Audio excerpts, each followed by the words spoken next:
Hello everyone, my name is Shinichi Nakasuka. In this lecture, I'd like to talk about overview of project management of satellite development. Let me first introduce myself. I'm now the professor of University of Tokyo, Department of Aeronautics and Astronautics.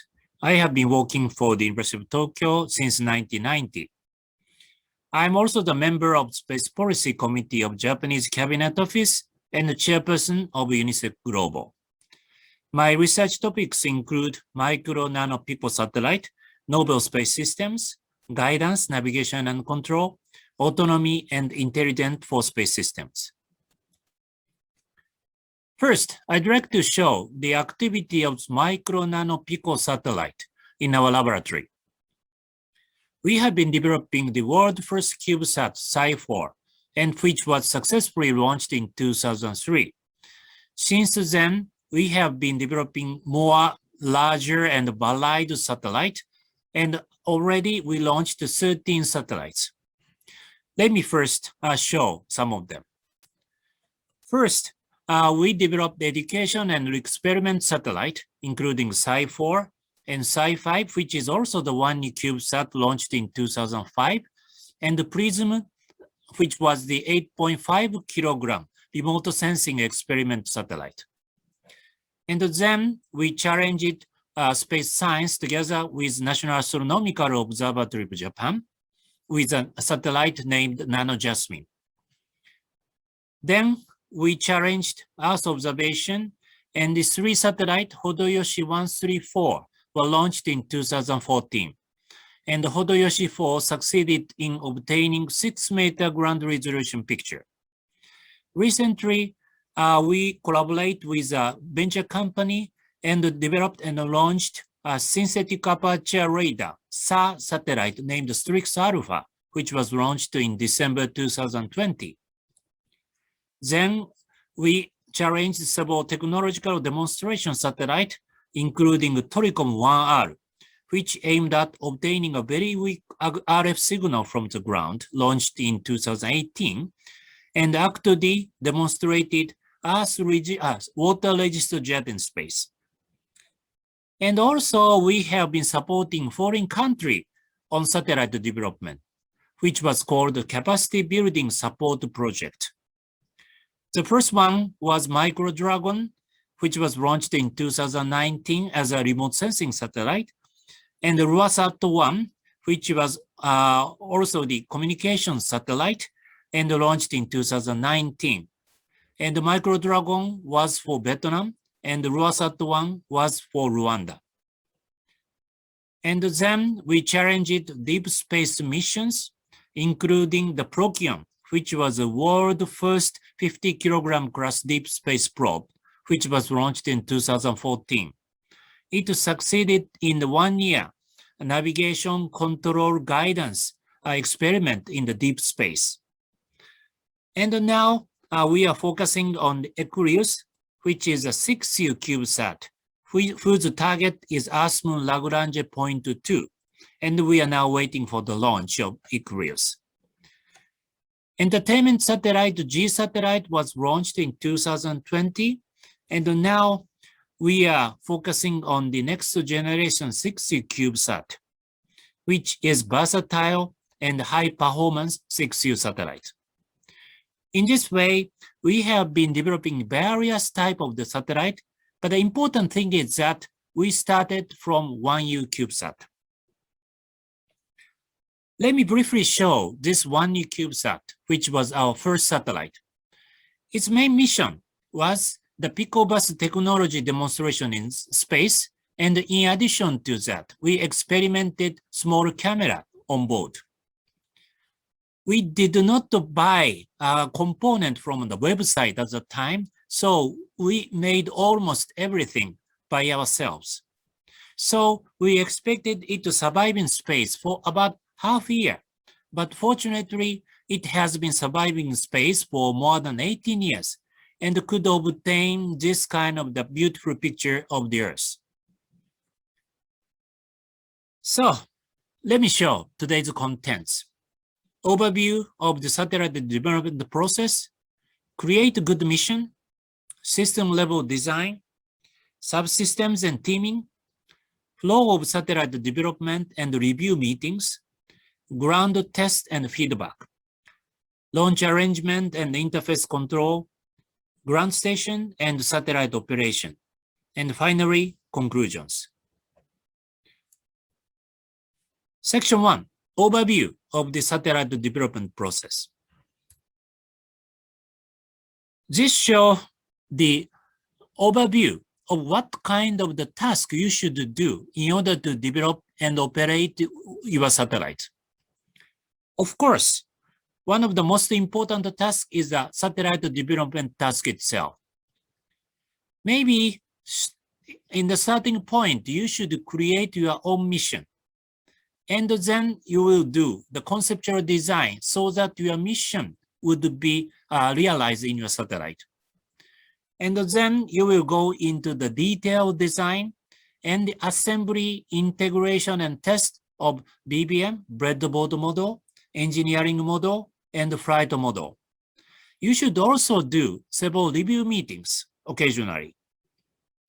And the important thing is that you should develop your satellite before the deadline. Fundraising and logistics related tasks are also very important tasks. You should start fundraising, search for your fund for development of your satellite, almost at the same time of the development task, or preferably before the development task. And this will continue until maybe the end of the satellite development. You should also the ground test facility search, and you should create your own team and search for outside supporters is also very important. After your satellite is ready, you should transport your satellite to the launch site and final checkout should be made. Operation-related task. You should search for your own ground station. You can develop your own ground station or maybe search for the ground station in your space agency or other institute in your country. Or sometimes you can contact to a certain company who are doing a business of supporting ground station. Frequency search and permission acquisition should be started at least 1.5 years before the launch of your satellite because it really requires a very long process. And just before launch, you should do the operation training. And after the launch, actual operation will start. Other tasks may include promotion of activities because it will lead to the fundraising, and also you can get the support from outside supporters. And search for launches is also very important. And the legal issues will include export license of acquisition and registration to United Nations. For these kind of the task, you should consult the authority in your country. Section 2, create a good mission. Did you ask yourself why we use space? The satellite requires very long development time, human labor, cost, and energy. Then why do we use space? This is because the space has a very special features which ground system does not have. Let me show that. The first feature is providing 3D view. If the satellite flies very high above the Earth, it can see the land, very wide land altogether, and it can send the signal to the wide area altogether. So these features can be used for the communication, broadcasting, GPS, meteorological, Earth observation missions. The second feature is that satellite can fly over the Earth with a high speed. High-speed Earth coverage would be possible. And these features can be used for the Earth observation, disaster monitoring, and so on. Satellite flies atmosphere, so it can observe the stars or galaxy without the disturbance from the atmosphere. So the space telescope, various spectral observation would be possible. And fourth, long-time micro-G environment can be obtained in space. On the ground, you can only have a micro-G environment for 20 seconds or so using a microgravity flight or a drop tower. But in space, you can have a very long time micro-G, such as several years. And then this feature can be used for the material or medicine experiment or life science experiment. 5. Space as exploration target. Space itself has a very special thing which we want to observe. So this mission these features can be used for the observation of planets mission, small bodies exploration, or in situ particle or field observation. And human in space is also another type of the special feature in space. That means a space travel. And this kind of the business is now appearing. So from 1 to 6 is a currently very typical space features which have been used for the missions. But I think the space has more. So please think by yourself, what kind of the other feature of space can be utilized for space missions? Let me give you one practice. Which special features from 1 to 6 are utilized in the satellite in the following slides? Providing 3D view, high-speed coverage of the Earth, staying above the atmosphere, obtaining long-time micro-G environment, space as an exploration target, human existence in space, or others. Let me start. The first mission is a communication or broadcasting satellite. So this picture shows the engineering test satellite of the Japanese government, which is now planned to be launched within 2 years. And it will experiment the broadcasting and communication from geosynchronous orbit. What kind of the feature is utilized for this mission? Yes, providing 3D view. The second satellite, synthetic aperture radar satellite, SA satellite. So this satellite has a very unique capability, which can send microwave to the ground, which is reflected on the Earth's surface and absorbed again by the antenna of this satellite. Then the ground information of the reflection part can be obtained, even in the night or even under the cloud. So it is very strong in the disasters. So what kind of features is utilized? Yes, providing 3D view and the high-speed coverage of the Earth. Also, we have been developing the Earth observation satellite, and the Hodoyoshi 4 could obtain 6-meter ground resolution of the Earth picture like this. What kind of the feature is utilized? Yes, it is providing 3D view, high-speed coverage of the Earth. Space telescope, Hubble, maybe you know that, and it sometimes gave us a very beautiful picture of the stars or galaxies, like the right part, okay? And what kind of the feature is utilized? Yes, staying above the atmosphere. So by this method, this satellite can obtain the observation of the any wavelengths from the stars or galaxies, and also it can avoid the disturbance from the atmosphere. So that is very, very important for the very, very delicate or small, high resolution space telescope missions. And the deep space exploration probe, Hayabusa, succeeded in sample return from asteroid Itokawa. It was launched in 2003 and returned in 2010. And Hayabusa 2 also succeeded in returning the small particles from the asteroid Ryugu in 2020. So what kind of the features is utilized? Yes, space as an exploration target. And also another exploration satellite called Kaguya launched and went into the lunar surrounding orbit.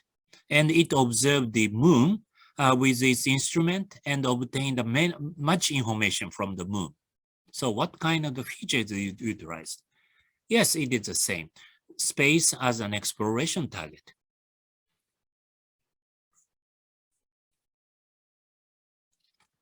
So now let us consider what kind of the missions are possible for the CubeSat. Please consider the CubeSat is very small. Its size is 10 centimeter cubic for 1U class, and weight is something like less than 1 kilogram.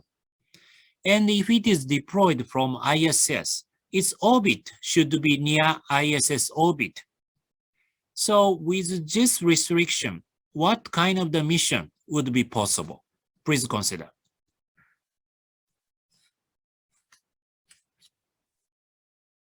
Let me first consider several candidate missions for this tiny satellite. These are just a hint, so you should create or your own mission or pick up from these missions. Earth observation using onboard camera would be very straightforward missions. If you pick up this mission, please consider first, what is your observation target? Maybe agriculture field, disaster, land usage, seashore, houses. Many types of the object on the Earth can be observed. So please pick up what is your target. Then you should consider what resolution is required in order to obtain enough information for that mission. 5 meters, 10 meters, or 100 meters. But when you consider the resolution, please consider the limitation of the CubeSat. That is, resolution is very much limited by a small aperture size. And also, you should consider what wavelengths you will use to observe the ground. Red, green, blue, reddish, near infrared. Also, you can observe stars using onboard camera. But the limitation is that stars are very dim and the long exposure time is necessary, which requires high altitude stability for a long time. Other sensing from space or in situ observation would also be possible. In order to realize that, you need special sensors. And then I'd recommend you to do some collaboration with researchers of the Earth, atmosphere, space science, and so on. And the another type of the mission is in situ, plasma, particle, magnetic field, atmospheric drug observation. Also, you need a very special sensors, and you should collaborate with the researchers in this field.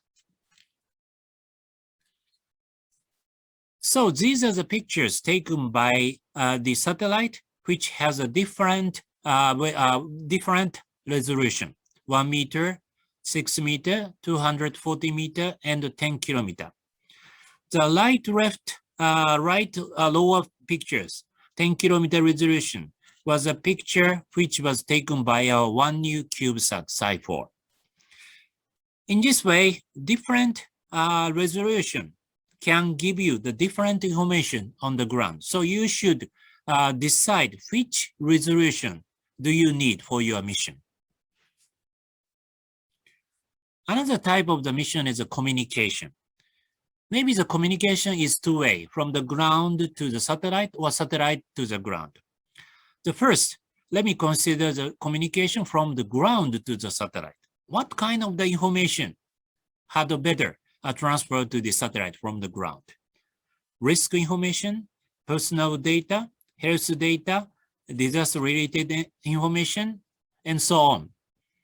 Maybe this kind of the information would be very good where there is no mobile phone network. But please consider the limitation of the CubeSat. Data rate is limited by its power and antenna size. The communication from the satellite to the ground, the different direction. Maybe in that case, it's better to have a broadcasting message, such as warning signal of the disaster, or some education-related signal, or outreach-related signal, and so on. Message relay would also be possible. If the person on the ground send uplink the data to the satellite, and the satellite carry such data to the another area, and the downlink message, then you can communicate the person with other area via satellite. So this is called a message relay. That would be also the very interesting mission. Please consider that. Experiment inside a CubeSat would also be possible. Space will provide a very special environment like a microgravity and so on. So the experiment using such space environment would be very interesting. But if you pick up this mission, you should consider how to automatically conduct this experiment, record it, and downlink to the ground. So everything should be done automatically. And also you want to do some technological experiment or demonstrations of your newly developed component, like a star sensor or some attitude control equipment or some special sensors and so on. And please consider some other missions. Let me give you one hint of the communication mission. This is called the IoT, Internet of Things type of the mission, which we conducted several years ago. If you put several sensors on the ground, such as a water level sensor or water quality sensor, which is a very good for the disaster monitoring and so on, or soil moisture or pH sensor, which will be very good for agriculture and so on. But if there is no ground infrastructure of the communication, you cannot obtain the data from this sensor. If you want to get it, you should go there and pick it up. It would be very dangerous in the disaster case, and it will be very time consuming if the area is very large. So in that case, if you put a small transmitter to the sensors, which send the data into the sky using RF, and the satellite, when the satellite flies over that area, satellite can collect such information. So this mission is called the Store and Forward or IoT mission. The important consideration is how to send the data with very low RF power to the satellite. And we made effort and finally succeeded in 8 to 20 milliwatt RF power transmission to the satellite, which was demonstrated in our 3 kilogram TORICOM 1R mission. So please consider this type of the very simple communication missions. And let me show you very important tactics for mission creation, because considering your satellite is very small. Okay. First one, do not aim at high-level mission, because it is very small, or it may be your first mission. Aperture size and focal length limit spatial resolution for Earth observation missions, and the uplink and the downlink communication speeds is also limited for the communication mission. And everything should be installed into a 10 centimeter cubic shape before release from the rocket if your satellite is one CubeSat. This is very, very strict limitation. And so your antenna and other appendages should be initially stowed and deployed after release from the rocket successfully, like the lower pictures.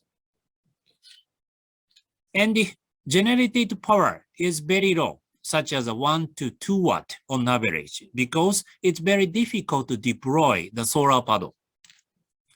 But please consider, if this is your first mission, then satellite bus system functioning correctly in itself is a very good mission. So please consider this kind of the very simple mission. So let me show the example of our first CubeSat Sci-4 missions. As I said before, realizing satellite bus functions for a certain period was our primary mission. That means satellite functioning as designed, making it survive in space environment for a certain period, such as a half year, and the communication using amateur radio frequency. These were our primary missions. And in addition to that, we conducted advanced missions, such as capturing and downlinking Earth photos. And we did not implement active attitude control system to our satellite because it is very small. So the Sci-4 captured as many photos as possible, and the only photos which have Earth images were stored and downlinked. And using this method, we could obtain more than 500 these kind of the pictures to the ground. And the communication speed is also another limitation. So our Sci4 only has 1,200 bps communication speed, which requires 3 to 4 days to downlink one photos. But by continuation, we could obtain, as I said before, more than 500 pictures on the ground. Section 3, system level design. Once you decide your mission, then you should make rough design of your CubeSat so that your mission can be achieved. This level of design is called system level design. Firstly, please draw a simple block diagram like this to consider how you can realize your mission by integrating several subsystems. This figure shows typical subsystems within a satellite and their relationships. The C and DH, which stands for the command and data handling system, have the OBC, onboard computer, and memory. Sensors will include voltage or temperature sensor, which are called the internal sensors, and the attitude-related sensors like a magnetic sensor, sun, star sensor, gyros, and the GPS is orbit-related sensors.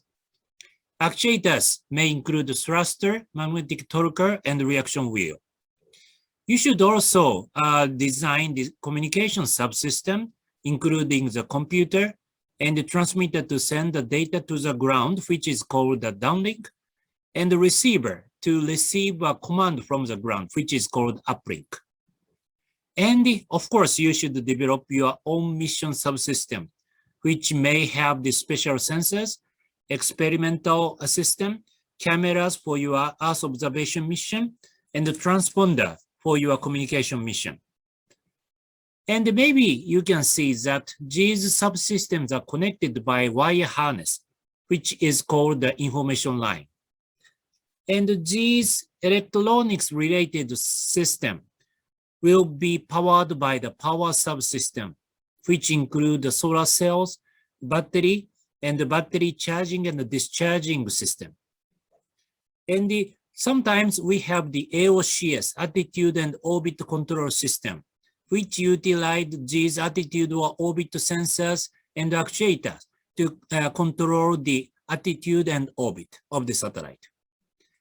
As the infrastructure of this system, we have the thermal control system, which can keep the temperature of each part of the satellite within a permissible level. And also we have a structure and a mechanism subsystem. Mechanism system means something which moves inside of the satellite like antenna or paddle motor. Breakdown of the mission requirement. From the mission you created, various requirements for each subsystem are derived. For example, if your mission is to take us photos with a camera, attitude control is very important during capturing images. There may be several options, such as free motion, passive control using gravity gradient or magnet, or 3-axis control, depending on how you want to take photos of the Earth. Free motion is, of course, the simplest option, but you cannot direct your camera towards a certain point on the Earth. But even in this option, you can take Earth photos, just as our 1U CubeSat Sci4 did. 3-axis control can direct your camera or antenna towards a certain point on the Earth, but the system will be very complicated with many sensors and actuators. You should consider how to realize it in CubeSat size. For this type of active attitude control, you should also define the requirement of accuracy of attitude determination, orientation, and stability. As to the communication subsystem, you should define how much data should be downlinked per day to the ground, which will decide the downlink communication speed. Our first CubeSat uses amateur frequency band, so the communication speed is something very limited, such as 1,200 bps, as I said before. And you should also define requirements for power subsystem, such as maximum and averaged power, and thermal control subsystem, such as keeping the component temperature at certain value, and structure and mechanism subsystem as well. In this way, you can define these requirements for each subsystem, and subsystem detailed design will start from these requirements.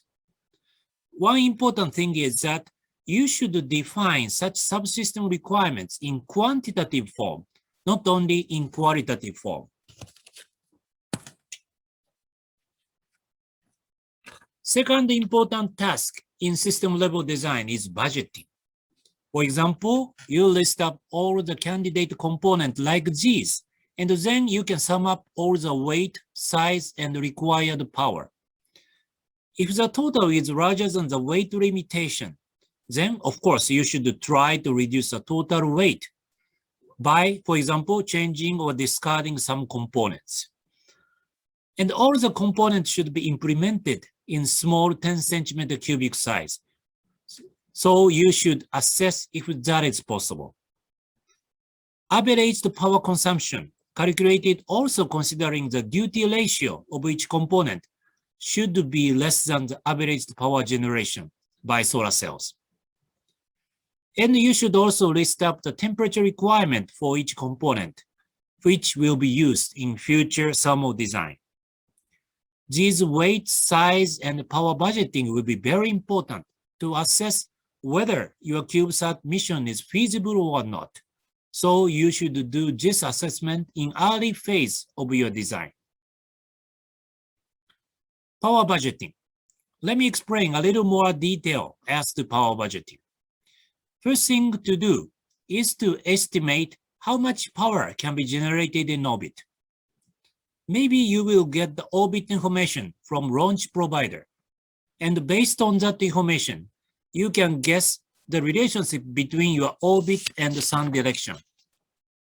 For example, if the relationship between the sun direction and orbit looks like this, that means the sunlight is coming in perpendicular direction to the orbital plane. Then the satellite can obtain the sunlight almost all the time. That means almost 0% eclipse. On the other hand, sun and the orbital plane looks like this. Then the eclipse period will be around 40 to 48%. So you should calculate average power generation based on these orbital information.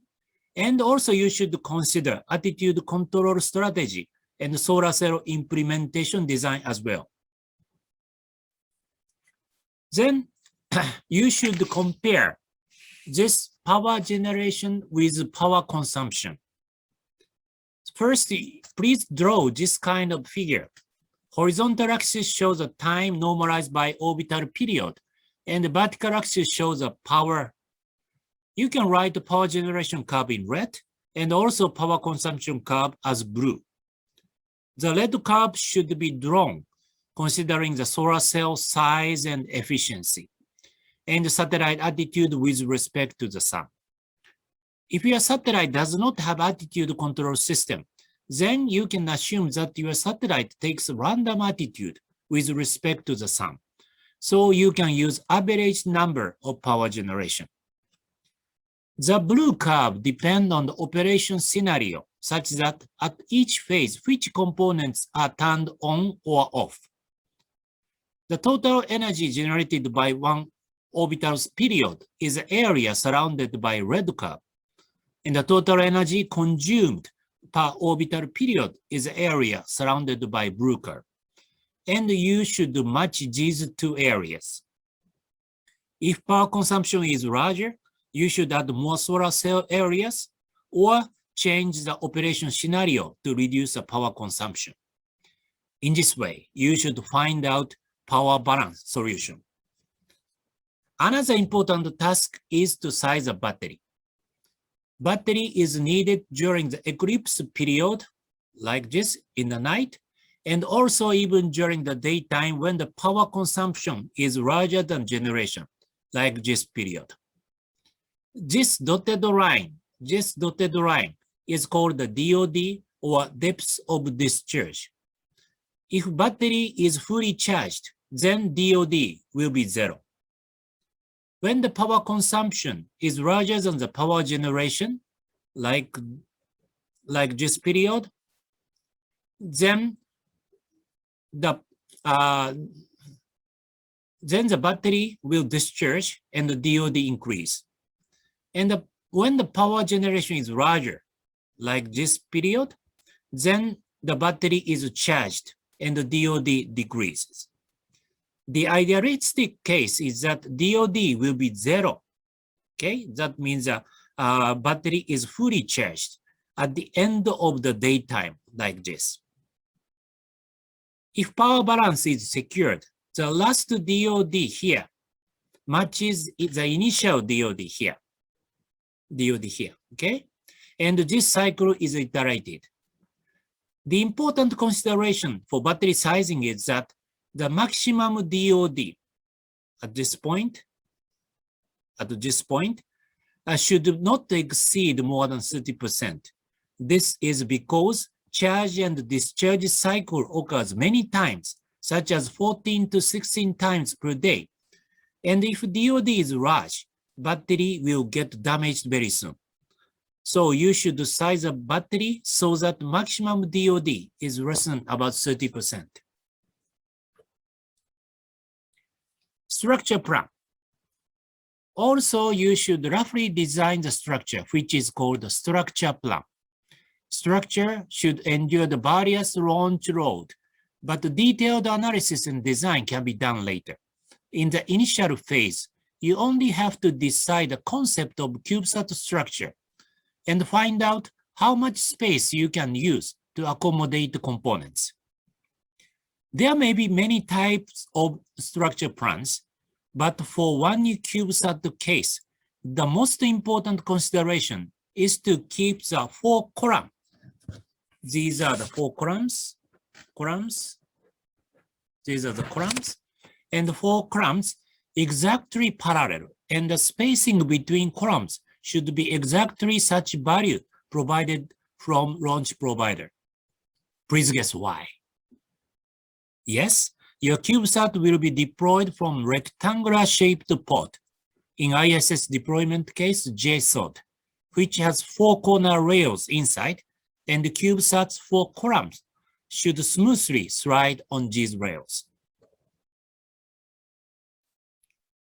Section 4, Subsystems and Teaming. So now I'd like to summarize again what kind of the subsystems are in the satellite.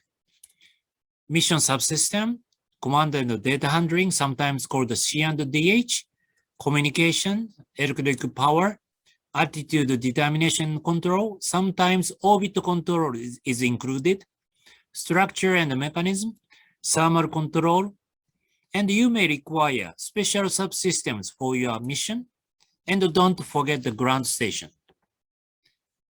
The teaming. Usually many people, at least 5 or sometimes more than 20 members will be involved in satellite development. And so you should consider appropriate teaming of these members to efficiently conduct satellite development. One direction of teaming is a subsystem-based teaming. You should constitute teams for each subsystem. In our first CubeSat, we assigned each student to 2 subsystems because interface control would be easier, and the student also learn how to take interface between subsystems into consideration. Another task assignment should be done according to various administrative roles related to satellite development. First, you should assign a project manager who should proceed with all the management tasks, including schedule, budget, human resource, and risk management. A person who experienced satellite development before would be adequate, but if you don't have such kind of the person, I would suggest that someone will do this job with support from experienced persons. Another important administrative role include some manager who will support the project manager, budget management, parts component search and purchase, documentation and data control, external relationship and promotion, including getting permission of something, regulations, legal issues, seeking funds, and so on. Consultation team is also very important, including external experts on electronics, communication, structure, ground test, and so on. This final one is very important. If this is the first occasion for you to develop a satellite, please find external experts in each technological areas. Experienced engineers, even if they are not space engineers, are very valuable, and you can get much knowledge and know-how from them. Section 5, flow of satellite development and review meetings. Please imagine the following scenario. You have designed a certain subsystem and already fabricated hardware to some extent. At the final integration phase, suddenly you found that the developed hardware cannot communicate with other components, or it is too large to be installed in the remaining space inside CubeSat. What will you do in this case? Maybe you should resize a component, change the interface with other components, or sometimes you should even discard the developed hardware, then design and fabricate a new one. This will, of course, cause additional costs very much, and the redesign may require so large a time that the satellite will not be in time for launch. We should do our best to avoid such a situation. Therefore, during the satellite development, at each phase, we should check that the design is valid and there is no mistake in interface design between subsystems.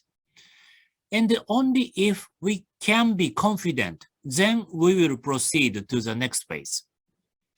For this objective, we usually take the water flow type management. That means we never go back to the previous phase. We start from BBM phase to conduct a lot of trial and errors to gradually design the satellite. BBM can be a real hardware or model in a computer. When a rough design is created, PDR meeting will be held to check if the design is valid and your mission is feasible with the current design. Then you will start the development of engineering model, EM, which is a real hardware.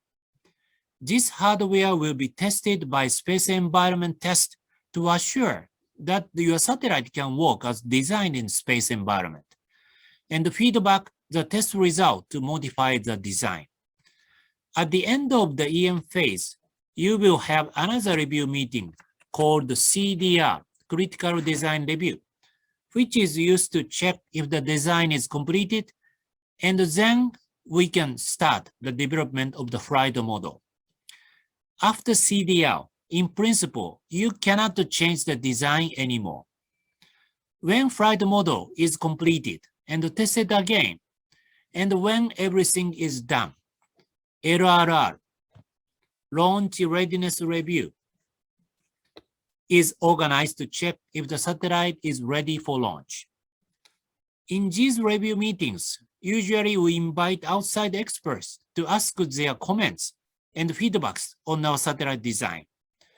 And with their feedbacks, sometimes we may be able to find such mistakes in design that we could not recognize. Please find such external experts in electronics, communication, and structure areas. Even if they are not expert in satellite, they can give you very good suggestions.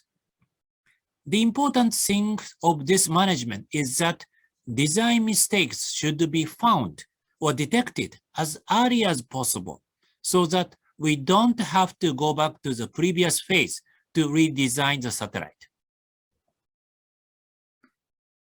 Let me show some images of development process. This shows the table sat test. We put all the components on a table and connect them by wire harness and check the functionalities of the total system. This test is sometimes called electric interface check. If it does not work as expected, we should check and modify the design. This TableSat test is usually used in BBM, EM, and FM phases.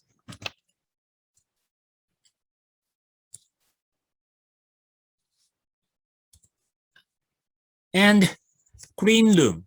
Many components used for satellite are sensitive to dust, as even small dust may generate malfunction of components, and small conductive dust may trigger short circuit of the printed circuit board. Therefore, at least a flight model should be manipulated to be assembled in clean room, or more simple clean booth, and engineers should wear clean shirts to avoid inclusion of dust. If you allow, engineering model also have better manipulated in clean areas.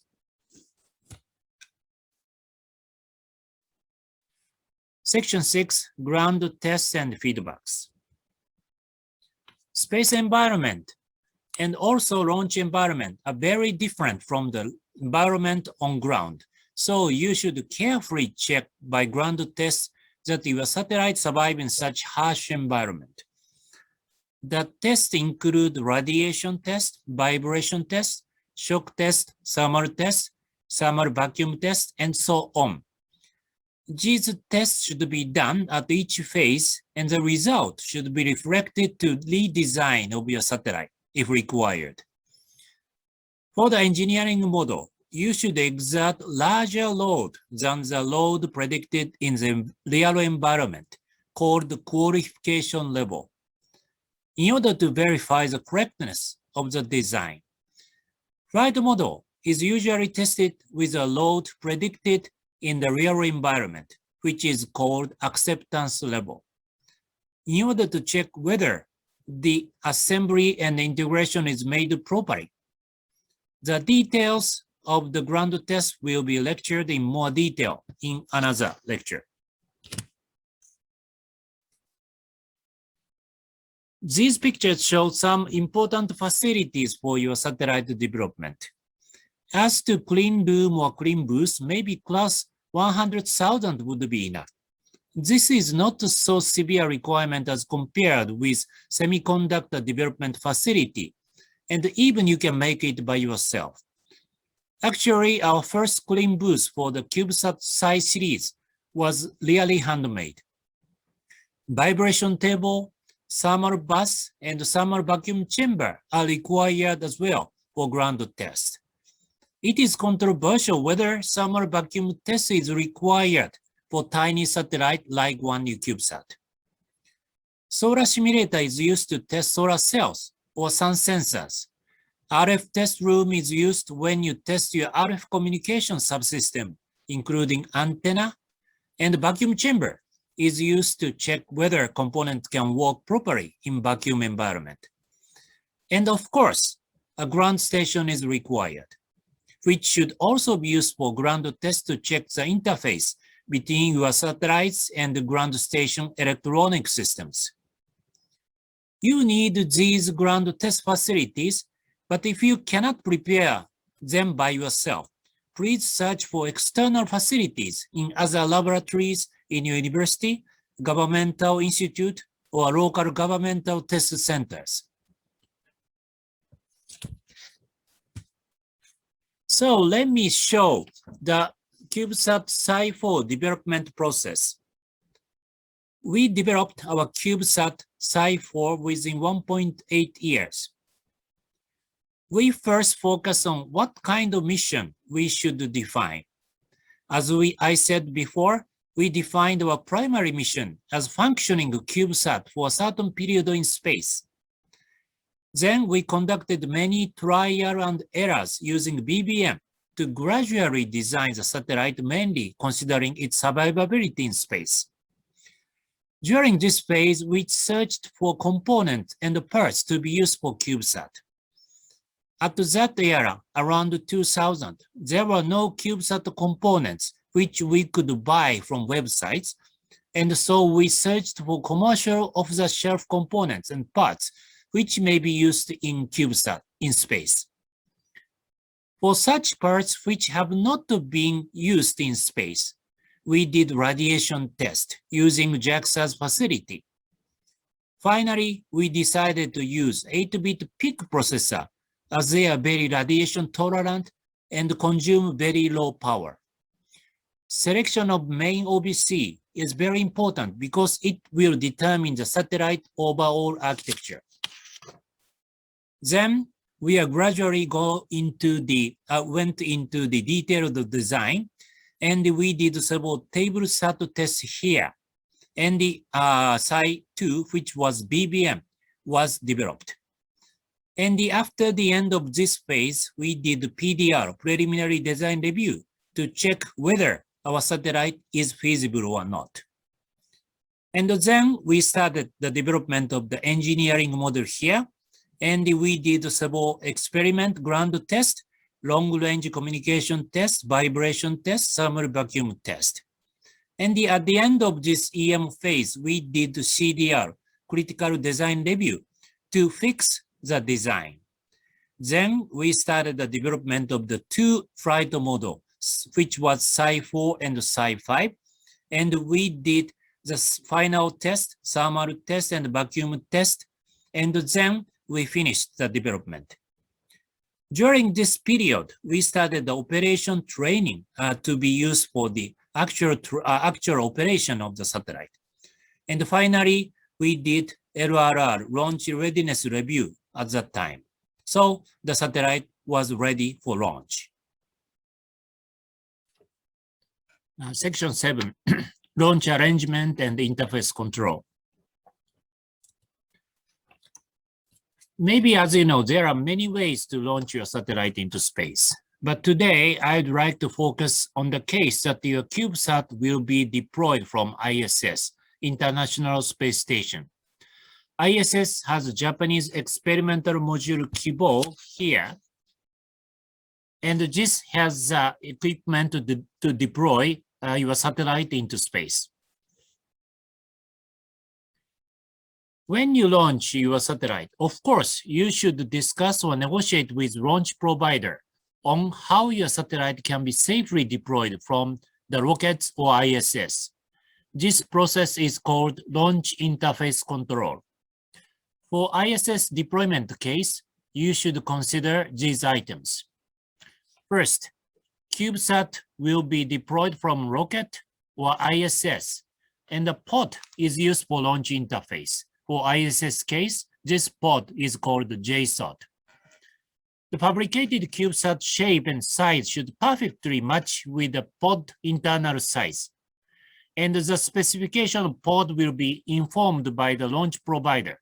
For ISS case, by JAXA. The CubeSat's 4 vertical columns should be parallel and have exactly the same spacing as required. This is what I already told you. And the cold launch. CubeSat is switched off during the launch and should be switched on automatically after release from pod. And you should prove that your CubeSat will not be turned on during this period. Also, you should follow several rules for safety assurance of the deployment-related activities. These are some of them, but please refer to GEM Payload Accommodation Handbook for detail. Let me pick up some points today. First, you should consider structure strength and rigidity. That means your satellite should be tolerant against acceleration and vibration load during the launch. And the fundamental frequency of your structure has to be over 60 Hertz. Size and weight. Your satellite size and weight should match the J-SSOD size and weight requirement. And you may have to wait for a long time before launch, and waiting time may be as long as several months to 1 year.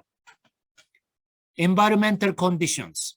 Your satellite should be tolerant against given pressure change, temperature, and humidity environment. there are many other rules which will be instructed by the launch provider. For the ISS case, it's JAXA. And usually proof should be provided from simulations, ground tests, and/or fit check, and so on. And please refer to GEM Payload Accommodation Handbook for detail. Section 8, Ground Station and Satellite Operation. After release from ISS into space, your CubeSat will fly over your area several times per day, and you should prepare some ways to communicate with your CubeSat. Ground station will perform this task. You should build your own ground station, or you should find out some external ground station which you can use. These are ground station antenna on top of our university building, which we built by ourselves. The antenna is connected to ground station PC in an operation room like this. And this picture shows some image how our students operate our satellite in the operation room. Preparations for the ground operations. In addition to the satellite development, preparations for ground operations are another very important activity to be done, including the following tasks. Frequency permission.